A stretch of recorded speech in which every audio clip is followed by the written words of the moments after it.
want a war, you're gonna get one. Now get the guns, the drugs from my generation. I'll take the fall, the saints, and across the nation. And it's a sex, the gods, the fakes, the fraud, they're messing with me. Come on, come on, come on. Let's get it out. Move to the music, play that fucking music. Live through my music, yeah.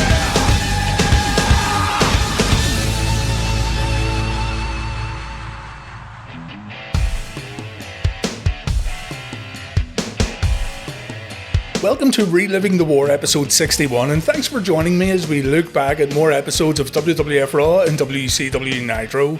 It's the 9th of December 1996. WCW Nitro is live tonight in Charlotte, North Carolina, while the WWF continues to show taped matches and promos from New Haven, Connecticut.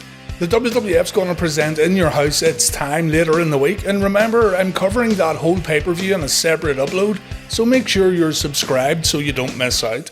And if you really can't wait, you can watch it right now on my Patreon page. Alright, let's take a look at the first 60 minutes of Monday Nitro and get this show started. Nitro kicked off this week with an appearance from Roddy Piper, the first of 3 appearances he'll make inside the ring tonight. The Hot Rod was very vocal here, and man, sometimes it feels like the Hot Rod had absolutely no filter once he started talking. I absolutely love it. Piper talks about living in Charlotte and how good it is to be home. He has a bit of fun when he says he has 6 kids, so he needs to win this match at Starrcade against Hogan. And Piper talks about the most shameful thing he ever done in his whole career, and that was boxing Mr. T at WrestleMania 2, saying he was told to take a dive, and when he said no, his boxing gloves were given extra padding so he wouldn't hurt the actor. Piper insinuates that he lost the Mania 2 match because he was told to do so, and he says he'll never do that again. Piper says he has nothing against the New World Order, he has nothing against WCW, he's Roddy Piper and he fights on his own. But the Hot Rod does want to point out that he saw a promo with the New World Order and he saw 6 guys or so, all dressed in leather. They were all drinking champagne and not one female was in sight. Yeah. Piper then calls out Hollywood Hogan for a fight before the bagpipes begin playing. Roddy ends his promo by saying what doesn't kill him makes him stronger. And yeah, good stuff here, a good promo to open up Nitro. Mike Enos versus Michael Wallstreet was up next in the illustrious Battle of the Mikes. Ted DiBiase showed up about a minute into the match holding a contract. Enos gets distracted, Wallstreet hits the stock market crash, and DiBiase hands the contract to Wallstreet. It looks like old Diamond Hands here might be joining the New World Order. The cat is finally out of the bag when we see some footage from WCW Saturday Night. Woman recorded a video message for Kevin Sullivan where she says she's not at her mother's, she's not in the Keys, and she's not in the Bahamas. She tells Kevin that she's leaving him and not even the Taskmaster can find out where she and Chris Benoit currently are.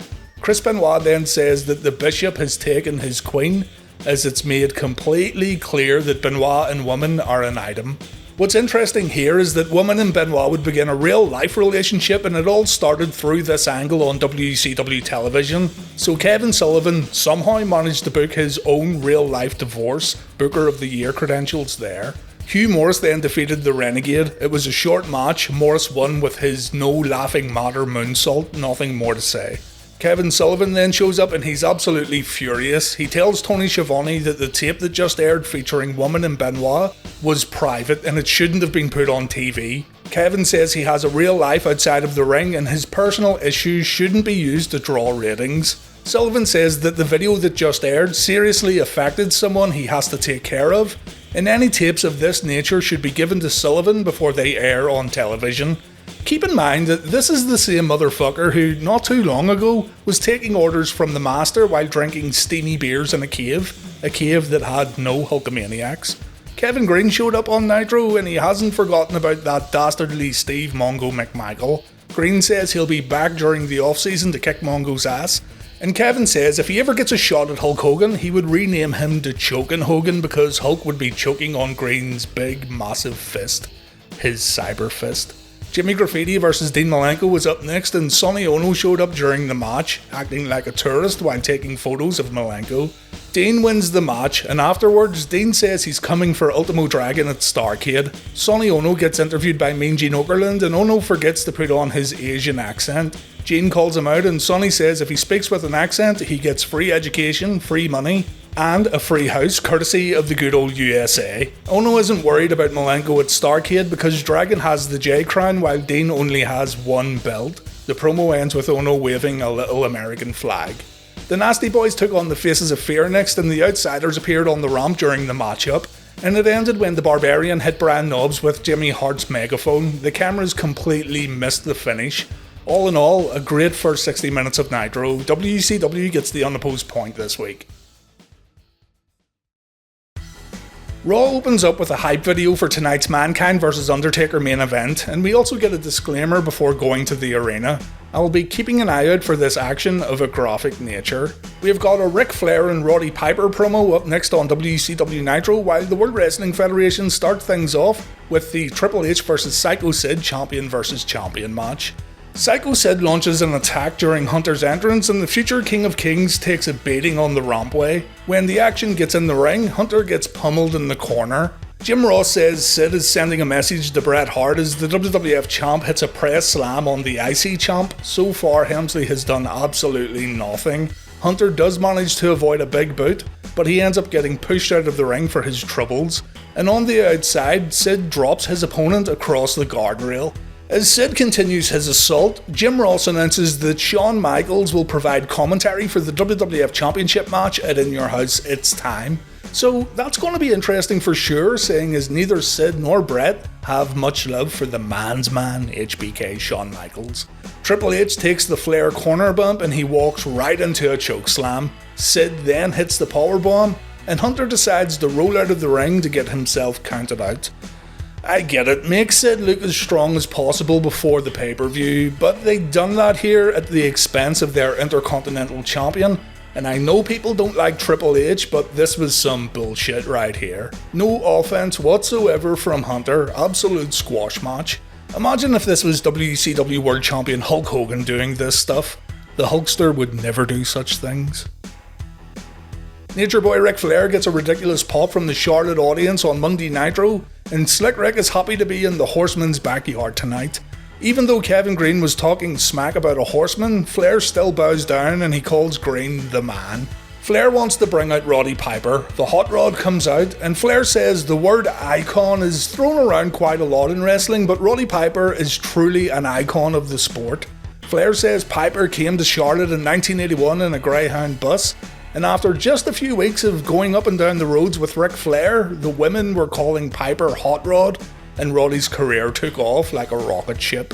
Flair says Piper has taken it upon himself to challenge Hulk Hogan, and the people of Charlotte think that Hulk Hogan sucks. Flair then tells the story of how Hulk Hogan came to WCW and he defeated Flair upon his debut. This defeat still haunts the Nature Boy, and Rick hopes that Piper can rectify that. Flair gets carried away as he tells Piper that he wants to see Hogan get his ass kicked at Starrcade, and Piper absolutely loves it.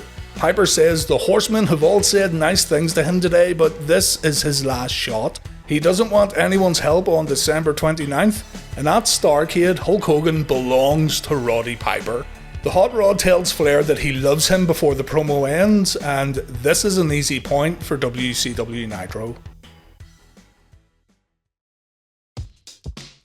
Chris Jericho takes on Bobby Eaton again on Monday Nitro next, while the WWF presents Goldust vs Bart Gunn. Bart Gunn was robbed of the IC title when Brother Billy hit the ring, so I'm assuming Billy's going to show up during this match also. Goldust surprises Bart at the beginning of the match by throwing Goldust all over the Cowboy's face, and as the Bizarre One begins his attack, the referee pretends he can't see all that glitter over Bart.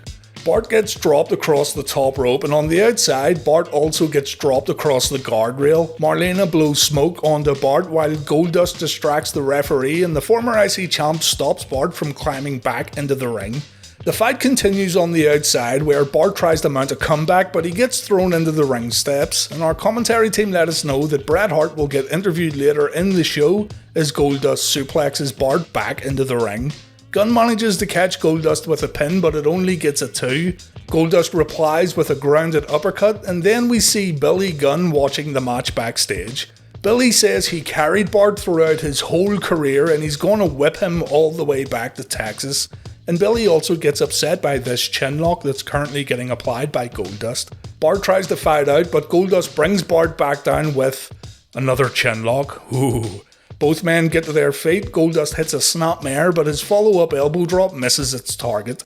We come back from a commercial break and Goldust is wrenching down on Bart. Gunn fights back by bringing his opponent to the corner. Bart then lands a running crossbody and Goldust takes a bulldog that only gets Gunn a 2 count.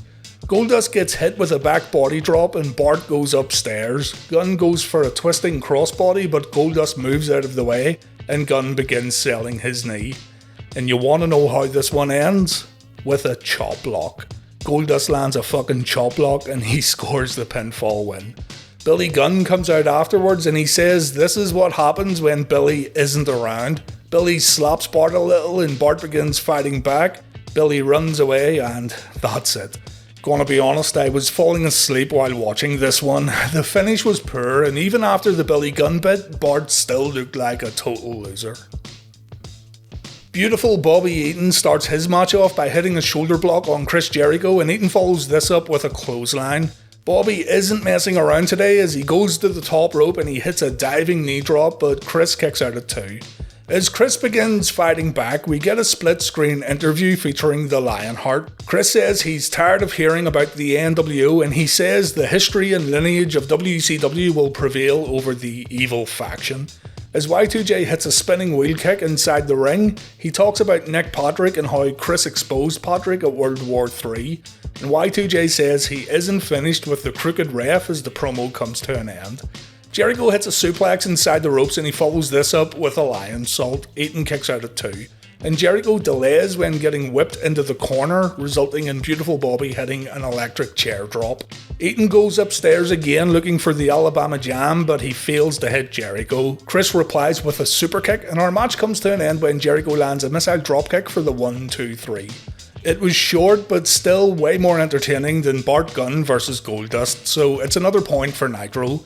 Tony Schiavone says on commentary that Dusty Rhodes said Chris Jericho is just one step away from being a massive superstar, and the future looks bright for this young man indeed.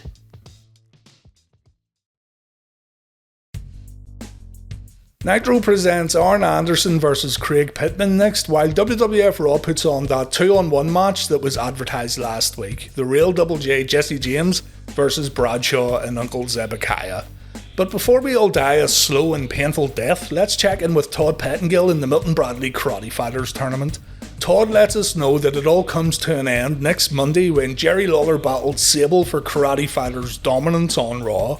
What weapons will be selected by our esteemed superstars? All questions will be answered next week on Raw. But man, what an emotional journey this has been. I'm going to miss this tournament so much.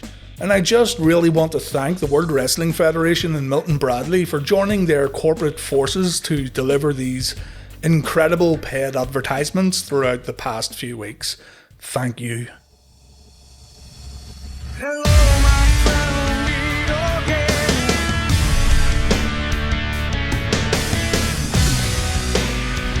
Feels like holding over. When you are with me, I'm free.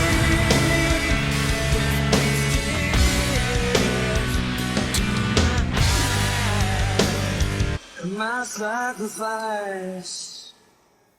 Jesse James misjudges the length of time it will take him to walk to the ring while also singing his song, so he walks back and starts over again. Sure, got that Garth Brooks hat on. I bet they grow mushrooms under those things. James gets in the ring and he begins taking out both of his opponents. Things are going well until he pulls off a dodgy back body drop followed by a dodgy dropkick. But his follow-up hip toss looks absolutely fine. I like how Zebekiah got a sneaky kick in, but James completely no-sold it. Dirty Dutch and JBL try to double team the real Double J, but James is making easy work of his two opponents tonight. And we get a reminder about the upcoming No Holds Barred match as our match continues on. Bradshaw throws Double J out of the ring. Uncle Zeb tries to get in a cheap shot, but Jesse James counters the attack. Back inside the ropes, Bradshaw brings James to the corner where the numbers game finally begins benefiting the bad guys, but it doesn't last long. James fights out of the corner and Vince McMahon says James has spunk. Not sure how Vince knows that, but moving on. Jesse James fends off another attack from Bradshaw, but a bulldog puts James back in his place, and I'm seriously struggling to care at all for this matchup. I want it to be over so bad. Zebekiah comes in and James takes a few right hands, but a kick to the chest forces Zeb to tag out again. Bradshaw comes in and it's time to teach this country singer a lesson. James takes a back suplex followed by a middle rope elbow. James shows his spunk by kicking out at 2. Somehow Zebekiah can just come into the match without getting tagged in, and James pins the illegal man. Bradshaw breaks it up, Zeb's allowed to continue in the match without tagging in, and I don't know, it's a fucking mess. Zeb ends up saying, "Nah, I don't think so," and he tags out. Please, just end the torture. James gets thrown back into the opposition's corner, but he dodges an attack from Bradshaw. He also takes care of Zebekiah again, who by this point shouldn't even be in the match because he's done absolutely dick all. James then runs at Bradshaw, but he gets nailed with a sidewalk slam. Back to the corner for more strikes. Bradshaw sets James up for a superplex, but James counters it and he hits a diving clothesline. He gives Zeb a punch for good measure, and then Bradshaw takes another backdrop while Zebekiah takes another punch for good measure. You'd think I was lying if I said James goes for another backdrop, but no, he doesn't. Bradshaw smells it a mile off and James takes a boot to the chest, and our match finally comes to an end when Bradshaw holds Jesse in place to get whacked with Zeb's branding iron. James wins via pinfall, and I think a little bit of me died while watching this match. I hope to get it back soon. I hate to be negative, but this just wasn't good at all. After the match, Bradshaw beat Zebekiah up and Dirty Dutch got branded. Don't care.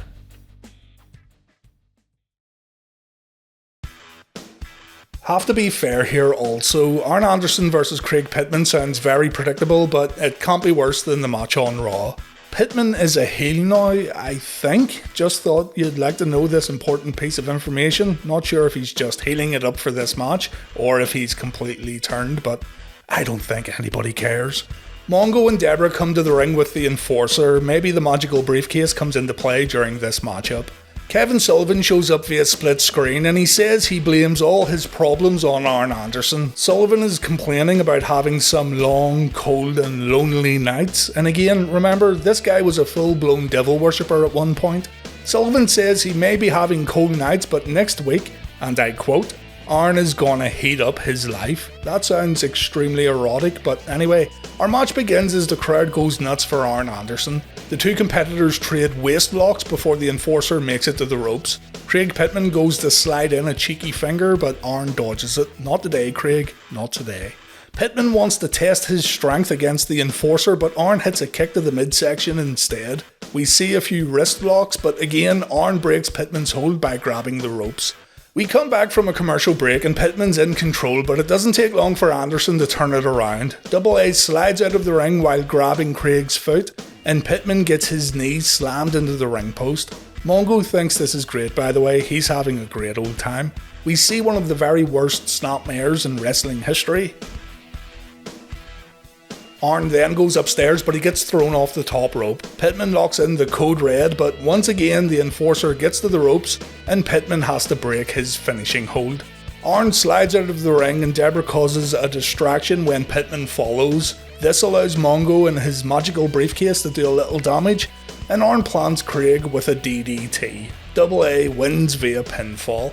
After the match, Mean Gene wants to ask Arn about Benoit and women. Arn says it seems like love is in the air and it stinks. But Deborah cuts him off and, well, she completely loses the point of the promo when she begins blabbering on about how she's so intelligent and so beautiful, before saying, get this, she's the most powerful horseman.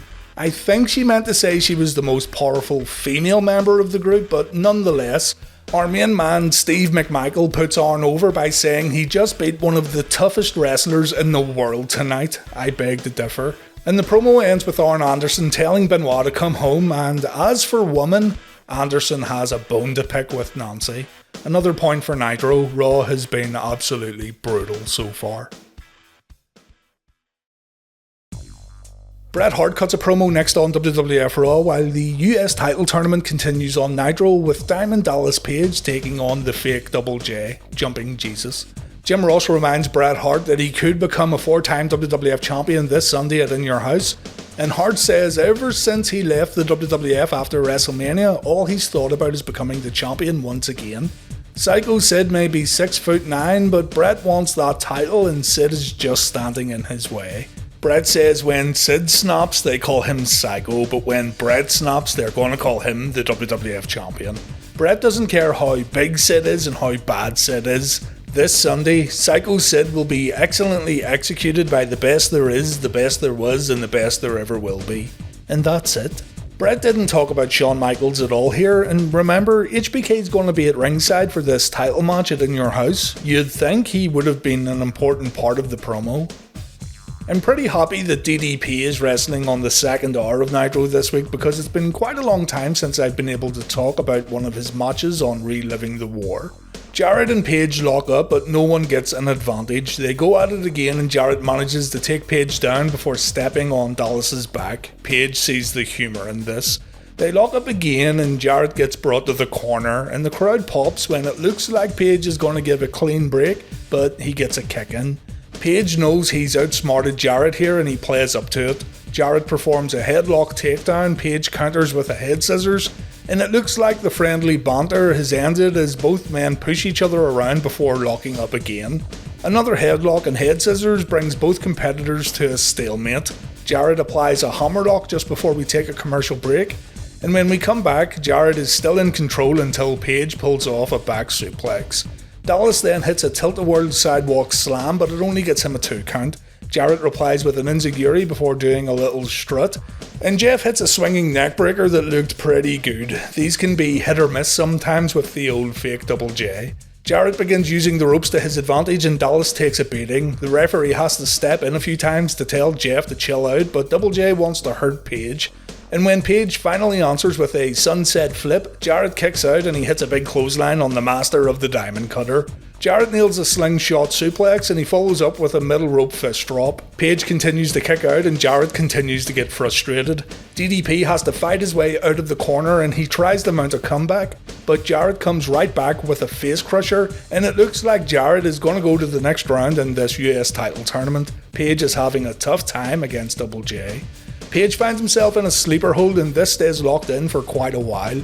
DDP eventually fights out and Jarrett finds himself taking a clothesline. Again, this makes the crowd pop. Both men are now down and the referee begins his count. The competitors make it to their feet and Dallas begins laying in lefts and rights.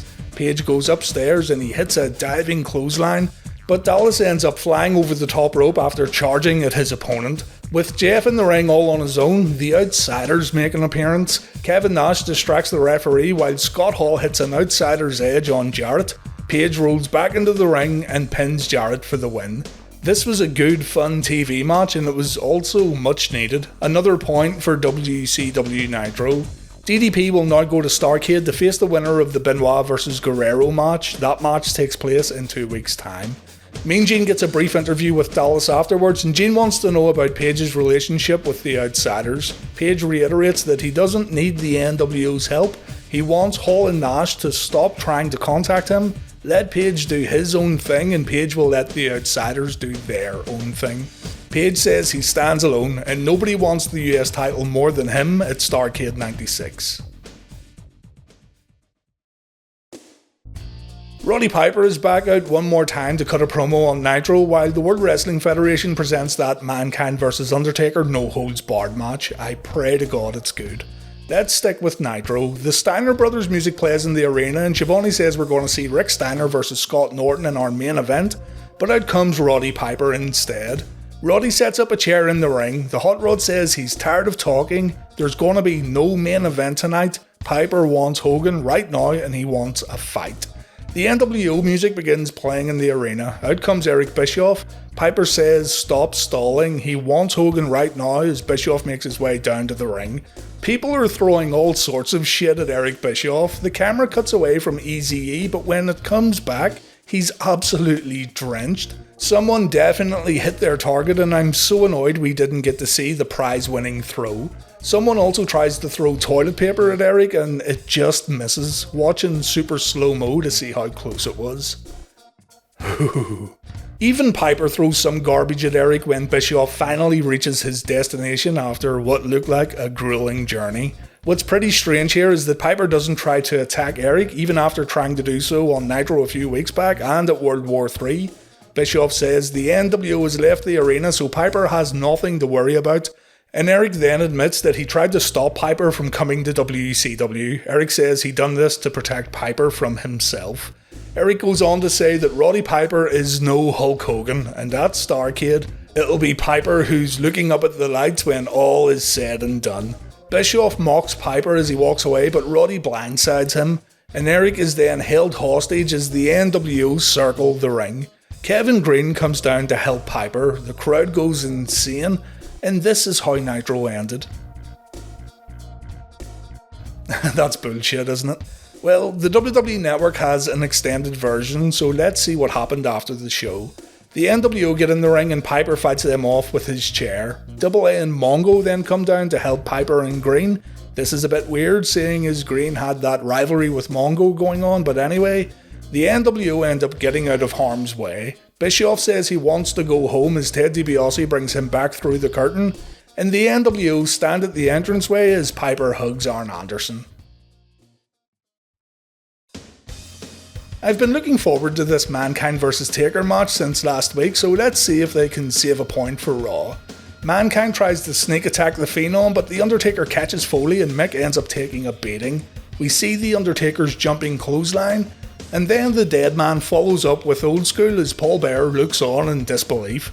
Taker then hits a choke slam. He goes for the tombstone to end this one early, but the Executioner then runs down to the ring and Taker is forced to fight off his opponent this Sunday at In Your House.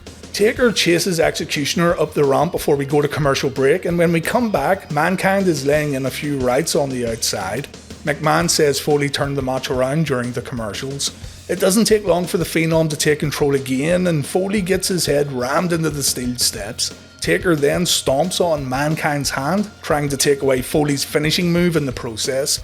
Taker then drops the steps on Foley's hand, and Mick does a great job of selling it. The Dead Man continues to focus his offense on the hand, but a missed big boot attempt allows Foley to capitalise and chop the big man down. Both men eventually tumble out of the ring and Taker gets thrown into the steel steps. A little fighting on the outside leads to Mick setting Taker's leg up on a chair, and Mankind dives from the apron down to the injured body part. This looked pretty good. Taker then gets thrown back into the ring, but he does all he can to buy some time. Foley tries to get in too, but Taker pushes his opponent and Foley falls hard onto the guardrail. Taker goes to the outside, remembering to sell the leg, and Mankind ends up taking a body slam on top of the Spanish announce desk. We come back from the final commercial break and Mankind again chops Taker down. Foley then goes to the top rope, but Undertaker catches Foley for a chokeslam. Foley counters with a drop toe hold. Mankind then grabs a padded chair on the outside, but the Undertaker gets a boot up back inside the ring and Foley's plan totally backfires. Undertaker then goes for the tombstone once again, but Foley counters with the mandible claw. The move stays locked in for an extended period of time, but somehow Taker fights out. We then see the tombstone and it's all over. Undertaker wins. The Executioner shows up again, and there it is, the Asian Spike. I asked you guys last week what we should call this thing, and I got over 350 replies.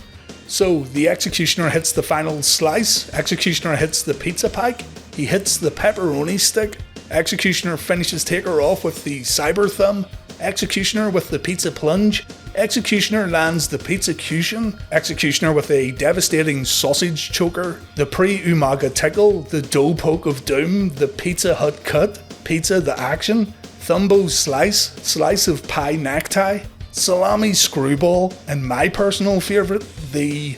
Terry Bam Bam Gordy, the Executioner here, was using the Asian Spike since the very early 80s and got over huge in the territory days such as GCW and WCCW. It was also outlawed in kayfabe in a couple of territories too. It was looked upon as that dangerous. It would be very, very disrespectful if you had people renaming it in names related to pizza. Terry was an amazing wrestler who started with names like Big Cat Ernie Ladd when he was just 15 years old in 1975, and we lost him too soon as he would have been still wrestling up to recently if he were still alive. Don't disrespect his legacy like that. It isn't right, nor cool. Yes, this was a real comment. With this in mind, I'm going with the Sexecutioner's Thumb Blaster. Congrats to Monday Night Raw for finally scoring a point this week. The last match wasn't the best Taker vs Foley encounter, but it was better than Nitro's finale.